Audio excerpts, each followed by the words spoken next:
Hi everyone, this is Professor Chima, and welcome to the second video for Shakespeare in the Borderlands. In this video, I'm going to be talking about three things. Firstly, I'm going to be introducing you to Gloria Anzaldúa. I'll be talking about her background, her work, and some of her core themes in her writing. Secondly, I'm going to talk about intersections between Anzaldúa and Shakespeare. I'm going to be introducing you to the concept of the borderlands as a framework for Romeo and Juliet, and also for some of the famous adaptations of Shakespeare's classic play.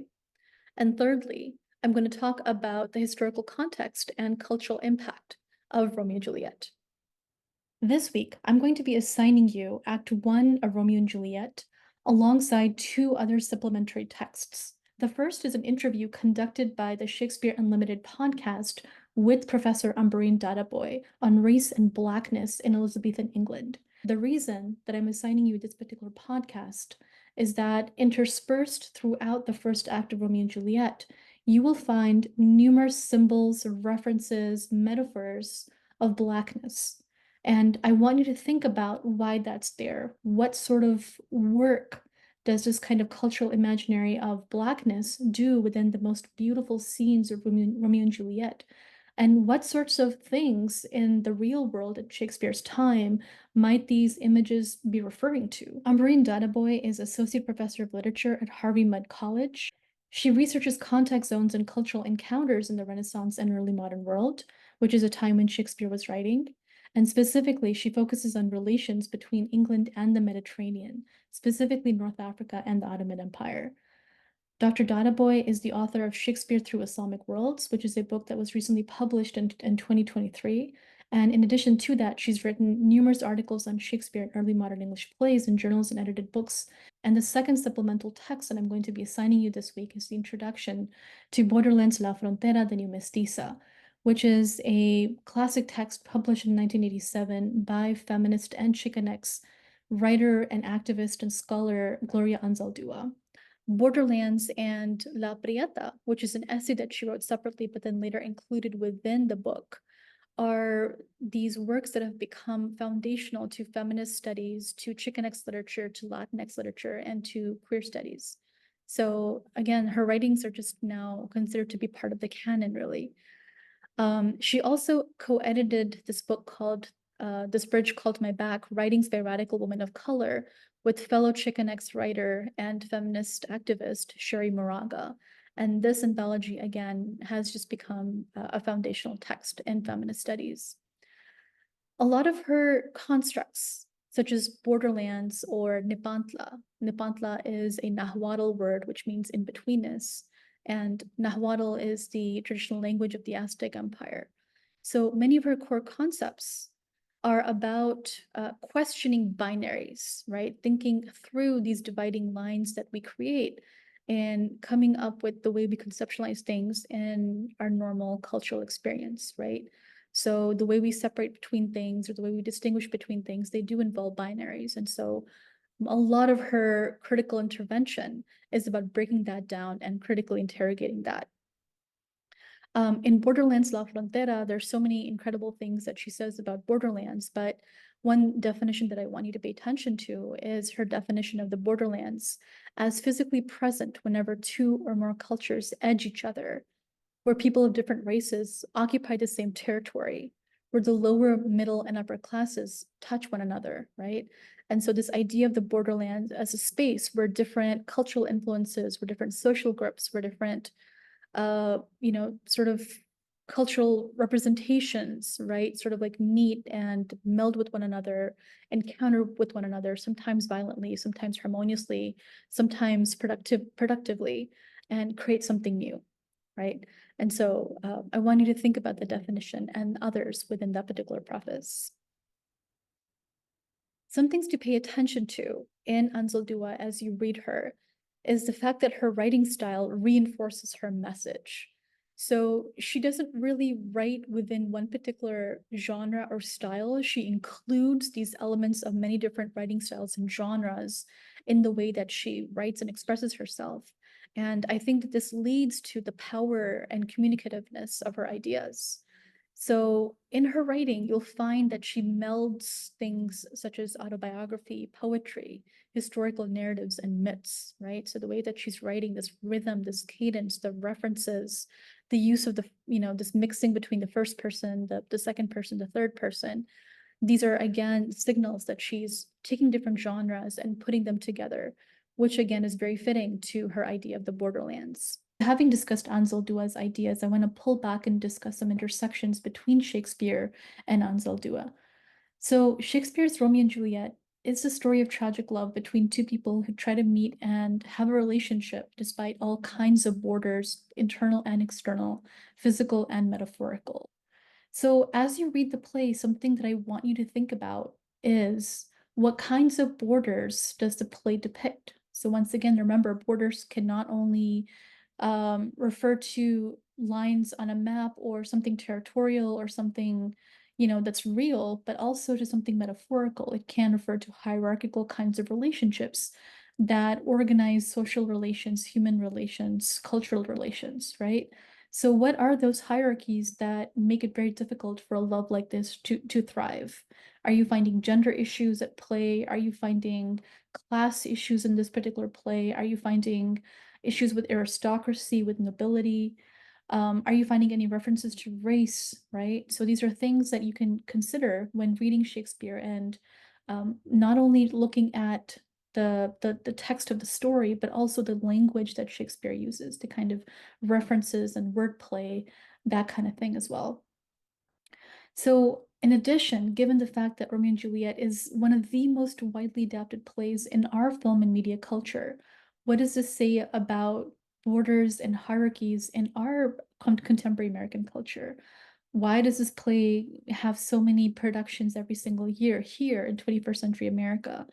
What does this play speak to in terms of hierarchical relations within our own society? Here, I'm going to go ahead and give you some historical and textual context for Romeo and Juliet. Romeo and Juliet was written by Shakespeare in 1595, the same year when he wrote A Midsummer's Night's Dream. And A Midsummer's Night's Dream is actually very thematically similar to R&J in case you read that particular play. And the frontispiece of Romeo and Juliet had the title as An Excellent Conceited Tragedy of Romeo and Juliet, right? And so conceited basically meant that there was a lot of wordplay, right? A conceit in Elizabethan England meant simple. And so there's this kind of reference to the fact that there's this wordplay and that the language in this play is very symbolic and metaphorical. And the title play of the 1597 edition also tells us that Romeo and Juliet was incredibly popular in its own day. The title page mentioned, "It hath been often with great applause played publicly." And so there's this gesture towards the fact that even at Shakespeare's time, this is a play that was a hit, it was a success. Many of Shakespeare's plays were incredibly popular and they did very well in terms of box office, but not all of them. But Romeo and Juliet did happen to be that play that happened to be one of the hits. So along Hamlet, in our contemporary culture, Romeo and Juliet is Shakespeare's most performed play. As I've mentioned, there are thousands and thousands of productions of this play every single year globally. So it retains its success that it seems to have carried forward from the Elizabethan period into our own age. And something that I do want you to think about as you read this particular play is the power of language, right? The language is the thing, right? There's this famous line in Hamlet where Hamlet says the play is the thing, right? And so here it's language that's the thing. It's that the gorgeousness, the symbolic power, the metaphor, the metaphors, the poetry of the language that Shakespeare uses is something that I want you to keep in mind as you read this particular play. Romeo and Juliet is saturated with all sorts of language games, with paradoxes, oxymorons, double entendres, rhyming tricks, verbal echoings, and multiple puns. Something that's incredibly interesting is the fact that a lot of the dialogue within this play was actually written as poetry, I should say, written as poetry. 90% of this play is written as verse or poetry, and 10% as prose. And so I think that the fact that so much of this play is written as poetry lends towards its staying power, lends towards the incredible communicativeness of the experiences of love and tragic love that Shakespeare tries to convey in this particular play. And I'll talk more about that at the towards the end of this presentation as well. And the prologue and many significant scenes, including the scenes of Romeo and Juliet first meeting, are written in the form of a sonnet. This play is also fascinating in the fact that it is united by a set of core themes, and they include the contrast between the inner world of desire, which the lovers experience, and the outer community or the outer social world. There's this inner world that Romeo and Juliet seem to inhabit, where their feelings are given expression, where they feel seen and heard, and they're able to communicate with each other with this incredible intensity. And then there's the outward world of forms, of conventions, of social roles, of expectations. There's also the theme of generational conflict. Our protagonists are incredibly young. And Juliet is referenced to be no more than 13 years old, and Romeo himself is in his early teens. And so, again, there's this youthfulness of the protagonists versus the elders that represent the social order. And something that I should mention is that 13 years old was by no means the average age for a woman to marry in the Elizabethan period. Even in the play, characters remark that she's a little bit too young to be entertaining proposals, marriage proposals. But the average age for aristocratic women in Elizabethan England to marry was around 15 to 16. And for middle-class women, it was around 25. So Juliet is not representative of most Elizabethan women. Another theme to think about is the tension between family versus individual versus state. Where are the loyalties to family? What sorts of actions or what sorts of duties and obligations come towards this bond one has with one's family affiliation? What are the duties and actions and obligations that one owes to oneself, right? This is something that the play also considers. What's the power of agency? What's the power of the individual? And then what are the obligations and power and expectations of the state, represented by the Prince of Verona? Also pay attention to the different social classes represented in this play. Shakespeare's play always include the different social ladders within within the state, within the community. And so you have representation of lower classes, such as the nurse. She's very much from the lower class background. Servants. You also have middle class people. Father Lawrence perhaps has more of a middle class background. He's educated, but then he's not, part of the high nobility. And then you also have the higher orders, like the nobility and the aristocracy. So pay attention to how different social classes interact and engage with one another. Also, do pay attention to place and space. So location, I think, is incredibly important. Spaces like the bedroom, especially Juliet's bedroom, the orchard, the crypt, the street, the banquet hall. These are places where there are different sort of rules in terms of, is this a feminine space or is this a masculine space? Is this a space where the aristocracy is out, in display like in the banquet hall, or is this a space that's more representative of the street, right? In terms of its dialect and its experiences. So pay attention to how space operates in this play as well. And in line with the fact that this play is full of conceits, aka symbolism, there's some really wonderful and gorgeous paradoxes at work within this particular play. So you have the tensions between poison and cure, fair and black, tragedy and comedy, eros and death, male and female. So a little bit more about the world literature sources for Romeo and Juliet. So newsflash, Shakespeare does not invent the story of the tragic lovers who die after their love is thwarted. This is a very old story that has circulated in world literature sources since the classical period onwards. However, Shakespeare does take this story from a variety of sources, and then he kind of adapts it and presents it in a way that is just incredibly memorial, right? So sources for Romeo and Juliet exist in Greek romance. Greek romance is a genre of storytelling that existed in the Greek-speaking world from the 1st century AD to the 4th century AD. In this time period, the Roman Empire was ruling over wide areas of the Mediterranean, And the Greek people, while integrated in the Roman Empire, also experienced a lot of conditions of oppression.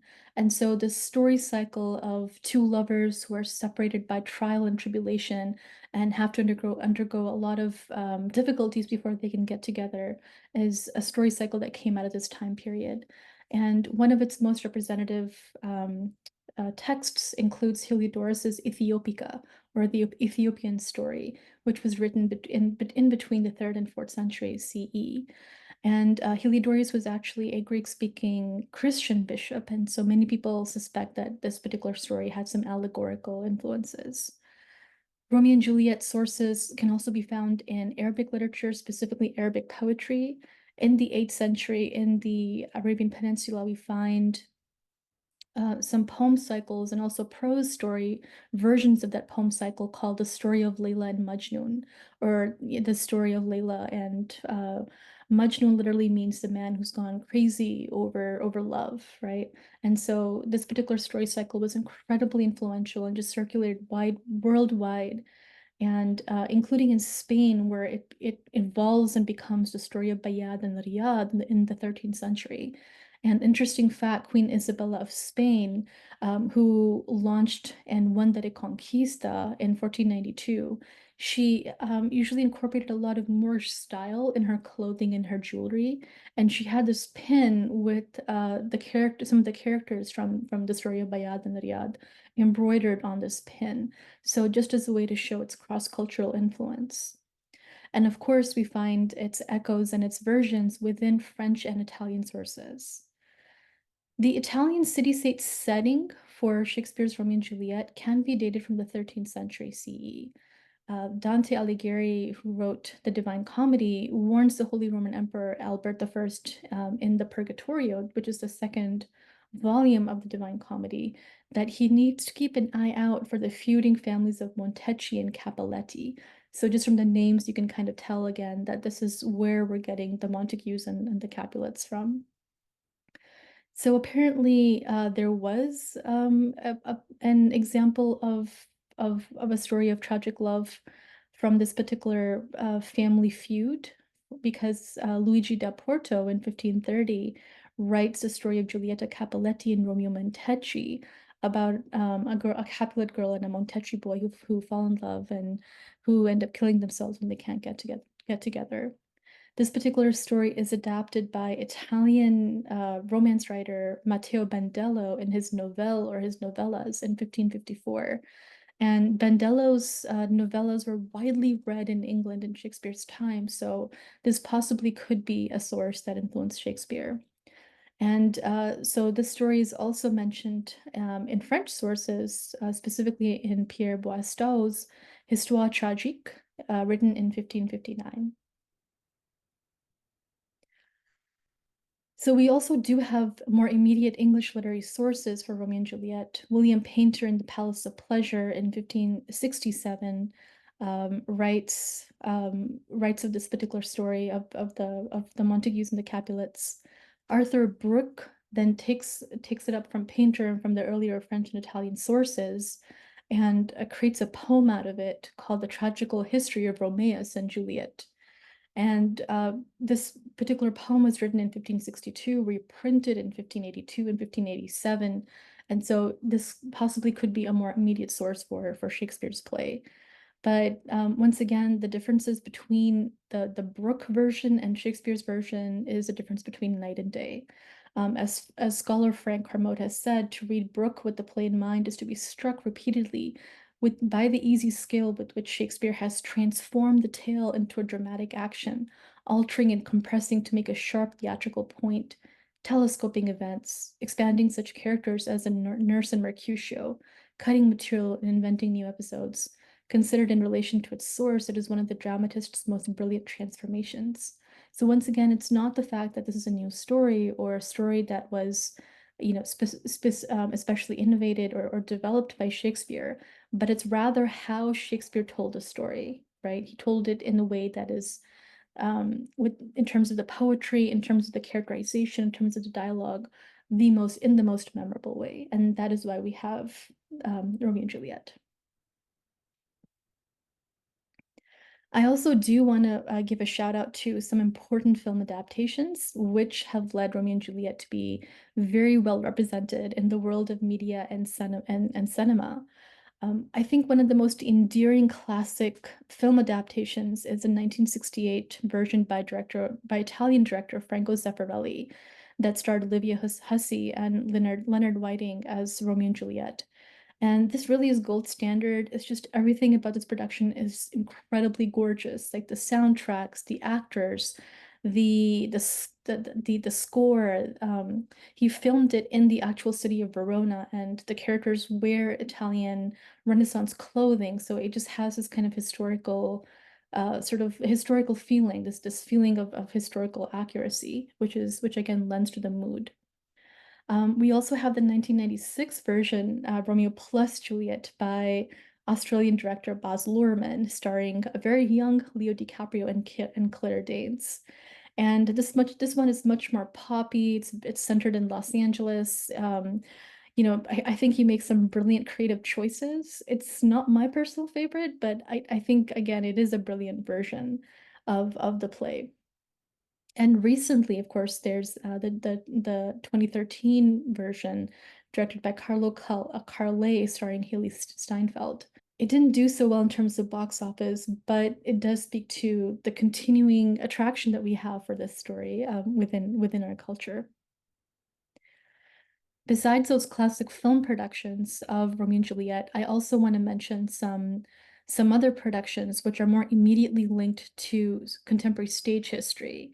And they of course include the West Side Story, which takes the tale of Shakespeare's tragic lovers and resituates it within New York gang culture. The 1961 West Side Story, starring Natalie Wood, Richard Beymer, and the iconic Rita Moreno, was based on, of course, the 1957 stage production version of West Side Story, scripted by Tony Kushner.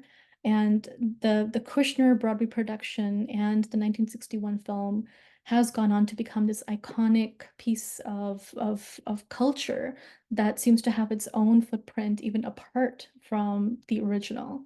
And of course, right below here, I have a still of the lovers from the 1961 version, alongside the remake in 2021, starring Ansel Elgort and Rachel Zegler. So in between here, I have a still from the Globe's 2010 version of Romeo and Juliet.